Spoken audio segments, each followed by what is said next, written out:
All right, welcome back, everybody. Got to read some Elvis and June, the book. I just put out an episode of this, Mother Dolores' Heart, her book. And I reached out. I don't know whether I'll hear back or not. She is not feeling good. She's sick, I believe. And gosh, she's been through a lot in life, right? You know, I mean, I think I would have regretted if I didn't reach out to her. I did for the on behalf of the channel. Okay, so thank you to brand new subscribers. We just hit 63,900 on the dot.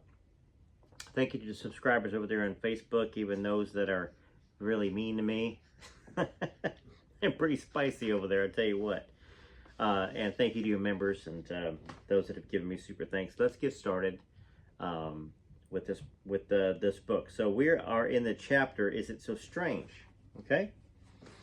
Later, as we were driving past Biloxi Hospital, I suddenly remembered Miss Manuel calling the house and leaving a message to say that Carol had been admitted.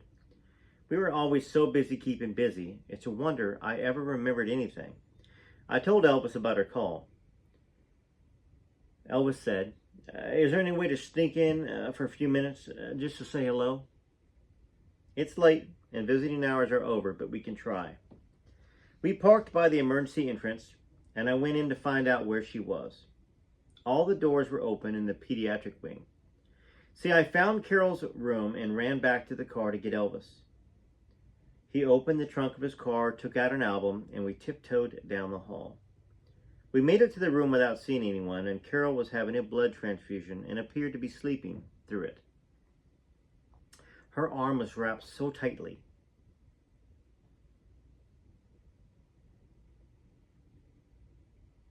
To a board, partially cutting off the circulation of her tiny hand.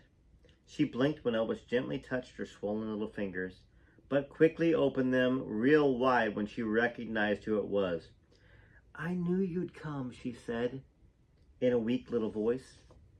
Her eyes were glued to Elvis's face. She didn't even know that I was in the room, said June. I told you I'd see you again, Elvis said, bending down and kissing her on the cheek. She smiled up at him, closed her eyes, and then fell sound asleep. See, Elvis put the album in the drawer of her night table, bent down again, kissed her goodnight, and we tiptoed out of the room. Look around and count your blessings, June, he whispered as we walked down the hallway, through the halls of the hospital. We drove down to the beach in silence. Elvis pulled over in front of the White House Hotel and parked the car.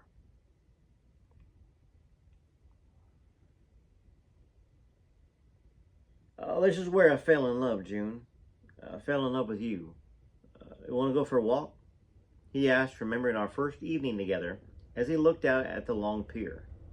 So hand in hand, we walked to the end of the pier, talking about the night we'd met. Elvis was great for remembering details, even reminding me that he never did get to go floundering. Now, standing behind me, with his arms around my waist, he lifted my hair and started kissing me on the neck. Everything's the same as it was then, June. We're even looking at the same full moon. And he was right. Everything was the same, even the chills I felt when he first kissed me. Elvis was wearing a watch, but pretended to check the time. So Elvis wasn't wearing a watch, but I ain't gonna watch either. But pretended to check the time by looking at his left wrist. I guess I better take you home, June. It's either 1:15 or 3:05. I can't tell. He laughed, remembering my panic that first night. He was just kidding. It was still early. Early, that is, for Elvis's way of life. No, I had no objections when he drove past my street and headed for Ocean Springs. The boys had already turned in for the night, and the hack house was in darkness. Without turning on the lights, we sneaked up the stairway to his balcony bedroom. Fully dressed except for our shoes, we just lay on the bed, snuggled in each other's arms, and we fell asleep. Later, thinking I'd been sleeping a long time, I sat straight up. I've got to go home. I was in a panic. Relax, baby. It's early. he said, pulling me back down and looking at his glow-in-the-dark travel clock on the bedside table. Glow-in-the-dark in 1956. It's pretty cool. 1:30 in the morning may have been early for Elvis, but it wasn't early for my mother. I dozed off, waking up 10 minutes later and sat straight up again. Catnapping, waking, and sitting up every 5 minutes. I was up and down like a yo-yo, and Elvis finally agreed to take me home. We walked outside and looked up at the moon. This night is too beautiful to waste. Wait here, I'll be right back. Elvis ran back inside, and I had no idea what he was up to. I could only think about my mother getting mad at me for being out so late. Even though she was getting used to it, it still bothered me that she might be worried. But looking up at the moon, I had to agree with Elvis. The night was too beautiful to waste. Well, he came back with a blanket, spread it out in the middle of the yard, and lying on the blanket next to Elvis and looking up at the moon and stars, my worries just disappeared. Keep your eyes on the moon, June, and let's spoon. He laughed. Seriously, baby, keep your eyes on the moon, and you'll see a glowing blue ring appear.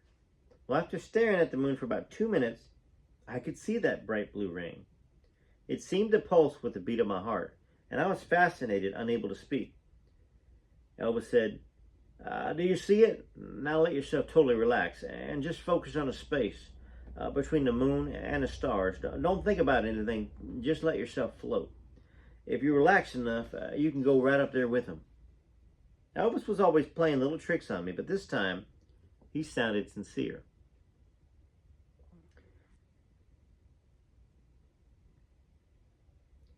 Still mesmerized by the blue ring, I tried to do exactly as he said. And feeling a little strange, I stopped looking at the moon and looked at Elvis. How long have you been doing this? I whispered.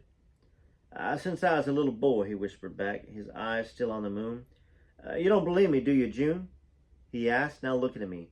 I promise, June, I'm serious. People think you're crazy if you talk about things they don't understand, but my mama knows. She's the one who really knows and understands. He was acting strange, but he wasn't drinking. Wasn't using any substances. At that time, the only thing Elvis ever took, other than aspirin, was a no-dose tablet when he was on the road at night, and his strongest drink was a Coca-Cola. It was peaceful and quiet, except for an occasional ribbit from the bullfrogs near the bayou. Ribbit. Ribbit. Makes me want to put my head back when I do that. Ribbit. I tried to relax and ribbit as much as possible and was about to fall asleep when Elvis's voice brought me back.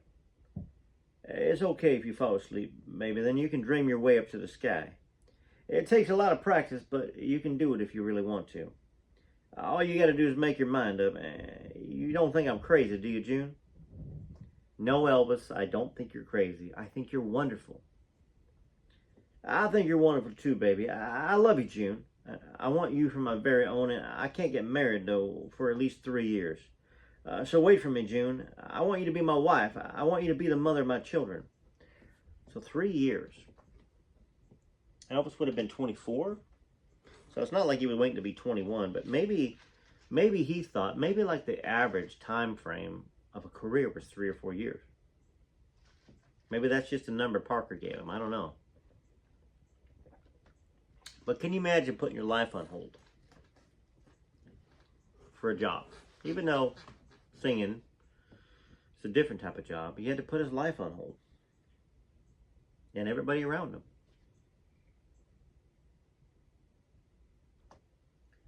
So after he said that, I want you to be my wife, wait for me, June. I want you to be the mother of my children, too. Do you really mean it? Are you serious? June said. I've never been more serious in my life, June. I promised the Colonel, though, I'd never do anything detrimental to my career. He says marriage would be the end of me. If I marry you now, I would marry you now if I could, but we're both young. We got plenty of time. Hopefully in a few years, I'll be able to have a life of my own. You are serious, aren't you? I'm very serious, June. I'm talking about our lives, our future. but you haven't answered me yet. Yes, yes, yes, I want to marry you too. I love you, Elvis. I love you.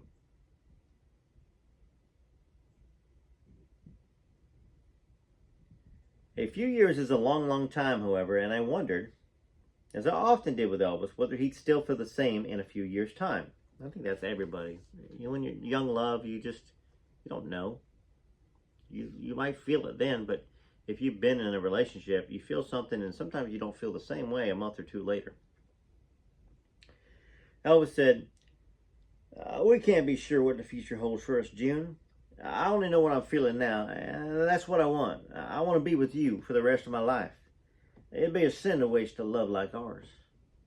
He started singing a song I'd never heard before, and he wasn't real sure of the words. If you tell me a lie, I can't sing, I don't even know the song. You'll know that I forgive you, though you say our love is just a game. This is probably a famous song, and I just don't know it. Is it so strange? That's the song, and I don't know that song. Beautiful song. I'm ashamed I even started singing it wrong. If you tell a lie, you know that I'll forgive you, though you say our love is just a game. And when you hear my name, you'll say I'm from a strange world. But is it so strange to be in love with you? Is it so strange that I love you more than all the world? Is it so strange I have no eyes for any other girl? Won't you take me back and say that you still love me? To waste a love like ours would be a sin. Let us kiss again. Let me hold you near. And take me from the strange world that I'm living in.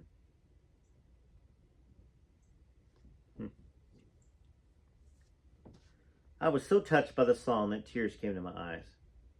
I held them close. What's the name of that song, Elvis? Is it so strange? Do you like it? I love it. I love the words, baby. I thought of you, baby, the first time I heard it. God knows I do live in a strange world. And God also knows that I have no eyes for any other girl. Do you believe me, June? Hundreds of girls, some young, some old, and some of the perfect age, threw themselves at his feet every day of his life. He said he had no other eyes for any other girl.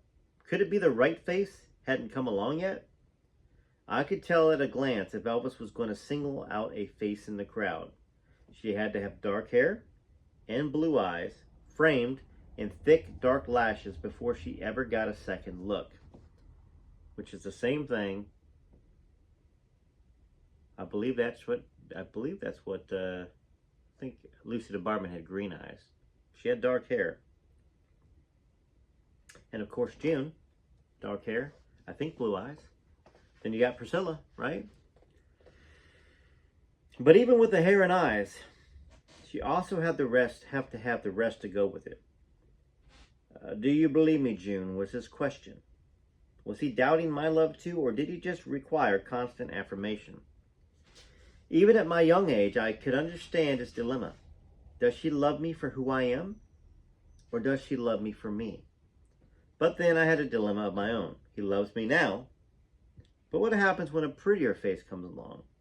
It wasn't a lack of self-confidence. I had more than my share of that. It was Elvis himself and the circumstances of our surroundings. His strange world that kept me wondering, when will it all come to an end? I believe you, my love, I said, knowing that's what he wanted to hear, but in my heart, I still wondered. Will you record that song for me one of these days? It's not what I call a million sailor, June. I don't care about that. I want you to record it for me, just for me. One of these days, I will, June. Just for you. That's where we're going to stop reading, because I already got the Ear of the Heart that is on the channel for today, and normally YouTube only likes about 30 minutes of a video, but I want to look up This Isn't So Strange when he when he recorded it.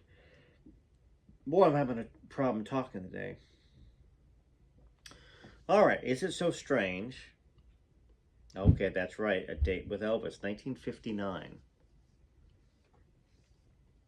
Long after they broke up. long after she met him at the train station, broke his heart.